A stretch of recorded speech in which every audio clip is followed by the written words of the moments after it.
ate 2 more golden tickets. Found, that evening, Mr. Bucket's newspaper announced the finding of not only the 3rd golden ticket, but the 4th as well. 2 golden tickets found today, screamed the headlines. Only 1 more left.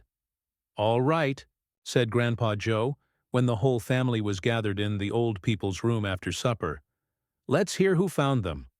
The 3rd ticket, read Mr. Bucket, holding the newspaper up close to his face, because his eyes were bad, and he couldn't afford glasses. The 3rd ticket was found by a Miss Violet Beauregard. There was great excitement in the Beauregard household when our reporter arrived to interview the lucky young lady.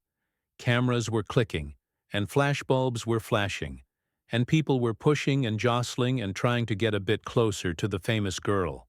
And the famous girl was standing on a chair in the living room waving the golden ticket madly at arm's length, as though she were flagging a taxi. She was talking very fast and very loudly to everyone, but it was not easy to hear all that she said, because she was chewing so ferociously upon a piece of gum at the same time.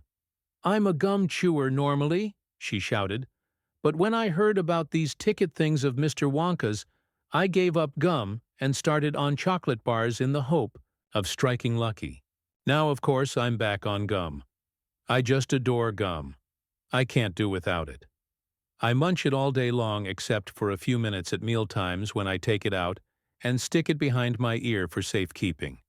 To tell you the truth, I simply wouldn't feel comfortable if I didn't have that little wedge of gum to chew on every moment of the day.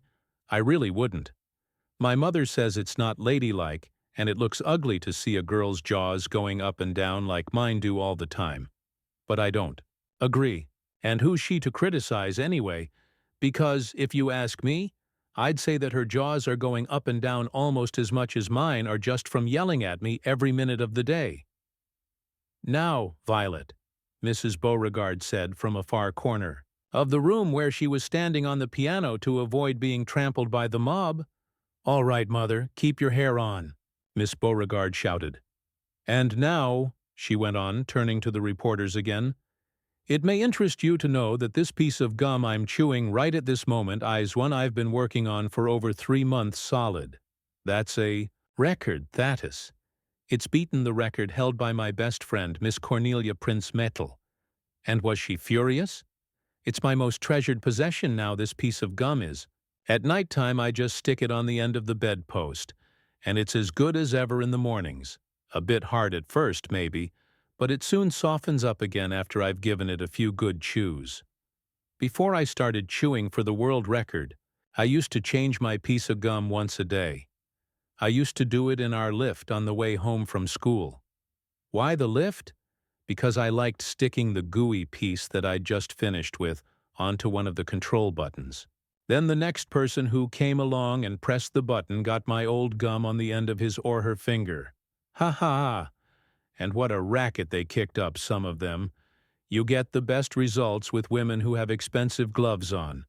Oh yes, I'm thrilled to be going to Mr. Wonka's factory. And I understand that afterwards he's going to give me enough gum to last me for the rest of my whole life. Whoopee! Hooray!" "Beastly girl," said Grandma Josephine. "Despicable," said Grandma Georgina. "She'll come to a sticky end one day, chewing all that gum, you see if she doesn't." "And who got the 4th golden ticket?" Charlie asked. "Now let me see," said Mr. Bucket, peering at the newspaper again. "Ah yes, here we are. The 4th golden ticket," he read, "was found by a boy called Mike TV. Another bad lot, I'll be bound," muttered Grandma Josephine. "Don't interrupt, Grandma," said Mrs. Bucket. "The TV household," said Mr. Bucket, going on with his reading, "was crammed like all the others, with excited visitors when our reporter arrived, but young Mike TV, the lucky winner, seemed extremely annoyed by the whole business. "Can't you fools see I'm watching television?" he said angrily. "I wish you wouldn't interrupt." The 9-year-old boy was seated before an enormous television set with his eyes glued to the screen, and he was watching a film in which one bunch of gangsters was shooting up another bunch of gangsters with machine guns.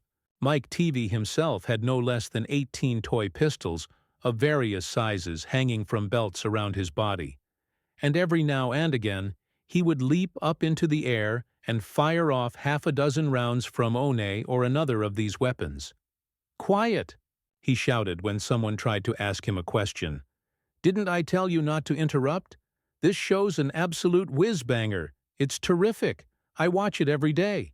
I watch all of them every day, even the rotten ones, where there's no shooting. I like the gangsters best. They're terrific, those gangsters, especially when they start pumping each other full of lead, or flashing the old stilettos, or giving each other the 1, 2, 3 with their knuckle dusters. Gosh, what wouldn't I give to be doing that myself?